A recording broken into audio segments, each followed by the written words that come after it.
சொல்றாங்க 40 வருடமா அத்திவேட குளத்துக்குள்ள இருந்தாருன்னு. கடவுளின் குழந்தைகள் என்று சொல்லப்படுபவர்களை கடவுளை தொட்டு வணங்க உரிமை இல்லை என்னும் போது அந்த கடவுள் எதற்கு?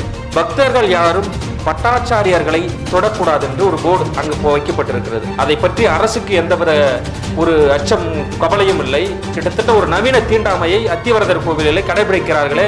பிராமணர்கள் மாத்திரம்தான் அந்த கடவுளை தொட வேண்டும், வணங்க வேண்டும் என்ற அயோக்கியத்தனத்தை இங்கு விதைத்தது யார்? இது என்ன ஒரு நவீன தீண்டாமை? பட்டாச்சாரியர்கள் தொடாமல் தரிசனங்கள் வாங்க வேண்டும், பிரசாதம் வாங்க வேண்டுமா? இது போன்ற ஒரு அயோக்கியத்தனங்களை இந்த கோவில் மூலம் இவர்கள் நிறுவ நினைப்பது என்ன?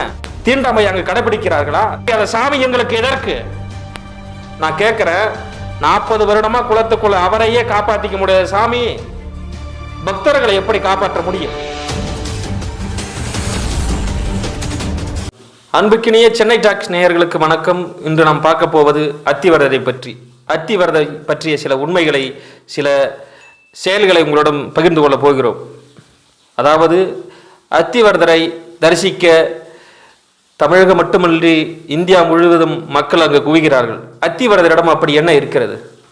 திருப்பதி ஏழுமலையானிடம் இல்லாத சக்தி, ஸ்ரீரங்கநாதனிடம் இல்லாத சக்தி 40 வருடம் தண்ணிக்குள் இருந்த அத்திவரதருக்கு வந்ததாக சில பொய் பிரச்சாரங்களை மேற்கொண்டு அத்திவரதரை காண மக்களை தரிசனம் செய்ய வர வைத்து அங்கு மிகப்பெரிய ஒரு பண மோசடியை செய்து கொண்டிருக்கிறார்கள்.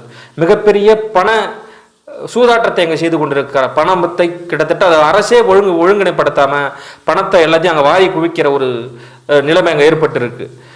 அங்கு ஒரு போர்டு ஒன்று மாட்டப்பட்டிருக்கிறது.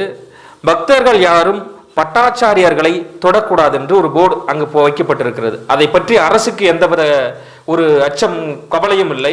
கிட்டத்தட்ட ஒரு நவீன தீண்டாமையை அத்திவரதர் கோவிலில் கடைபிடிக்கிறார்களே. அரசு இதை பார்த்து மௌனம் சாதிக்கிறது. ஏனென்றால் அரசு அவர்களின் அரசாக என்று இருக்கிறது தமிழக அரசு. இது என்ன ஒரு நவீன தீண்டாமை? கோவில்களிலே பட்டாச்சாரியர்கள் தொடாமல் தரிசனங்கள் வாங்க வேண்டுமா, பிரசாதம் வாங்க வேண்டுமா? இது போன்ற ஒரு அயோக்கியத்தனங்களை இந்த கோவில் மூலம் இவர்கள் நிறுவ நினைப்பது என்ன?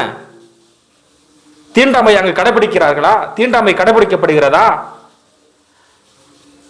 கடவுளின் குழந்தைகள் என்று சொல்லப்படுபவர்களை கடவுளை தொட்டு வணங்க உரிமை இல்லை என்னும் போது அந்த கடவுள் எதற்கு?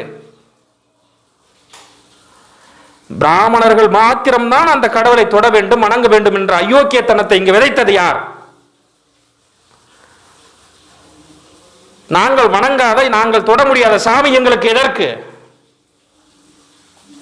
அப்புறம் இன்னொன்னு சொல்றாங்க 40 வருடமா அத்திவேட குளத்துக்குள்ள இருந்தாருன்னு.